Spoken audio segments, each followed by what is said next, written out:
തൊട്ടുമുത്തി പ്രാർത്ഥിക്കുമ്പോൾ പോലും നമ്മൾ എന്താ ചെയ്യുക? അന്തോണീസിന്റെ അടുത്ത് പ്രാർത്ഥിക്കും. അന്തോണീസ് കരങ്ങളിൽ പിടിച്ച് നമുക്ക് തരുന്ന കാര്യമുണ്ട്.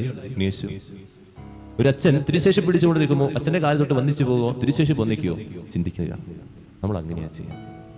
അപ്പോൾ വിലയുള്ളത് വാങ്ങാതെ ചെറിയ ചെറിയ കാര്യങ്ങൾ വാങ്ങി കടന്നു പോരുകയാണ് നമ്മളൊക്കെ ചെയ്യുക. എന്നാൽ ഏറ്റവും വിലയുള്ളത് എൻ്റെ കയ്യിലുള്ള ഉണ്ണിയേശുവാണെന്ന് അന്തോണീസ് നമ്മൾ ബോധ്യപ്പെടുത്തുകയാണ്. അന്തോണീസ് അതാ കാണിച്ചത്, എൻ്റെ കയ്യിലുള്ള ഉണ്ണിയേശു നിങ്ങൾ എടുത്തു. ഉണ്ണിയേശുവിനെ ആരും വാങ്ങാറില്ല, എന്നാൽ മറ്റുള്ള കാര്യങ്ങളൊക്കെ മതി. കാരണം യേശുവിനെ എൻ്റെ കൂടെ കൊണ്ടുവന്നു കഴിഞ്ഞാൽ യേശുവിനെ പോലെ ജീവിക്കണം, യേശുവിൻ്റെ മൂല്യങ്ങളുള്ളത് പോലെ ജീവിക്കണം, യേശു എൻ്റെ ജീവിതത്തിൽ ഇടപെടാൻ തുടങ്ങും. അത് നമുക്ക് വേണ്ട. എനിക്ക് എൻ്റെ ചെറിയ കാര്യങ്ങൾ, തടസ്സങ്ങൾ, കാണാതെ പോയ സ്വർണം, മാല, കമ്മല്, ഇതൊക്കെ കണ്ടു കിട്ടിയാൽ മതി. ബാക്കിയൊന്നും എനിക്ക് വേണ്ടേ. കാര്യങ്ങൾ നടക്കുക. ചിന്തിച്ചു നോക്കുക. വിലയുള്ള ഈ വിശുദ്ധ കുർബാനയിൽ ഏറ്റവും മൂല്യമുള്ള വിശുദ്ധ കുർബാന സ്വീകരിക്കാതെ ഞാൻ ഇറങ്ങിപ്പോകുമ്പോൾ ഇത് തന്നെയല്ലേ കർത്താവ് നമ്മളോട് പറയണത്? അത്രയും നേരം കൂടെ നിന്നു, അതിനുശേഷം മൂല്യമുള്ള വിശുദ്ധ കുർബാന സ്വീകരിക്കാതെ ഞാൻ ഇറങ്ങിപ്പോകുന്നു.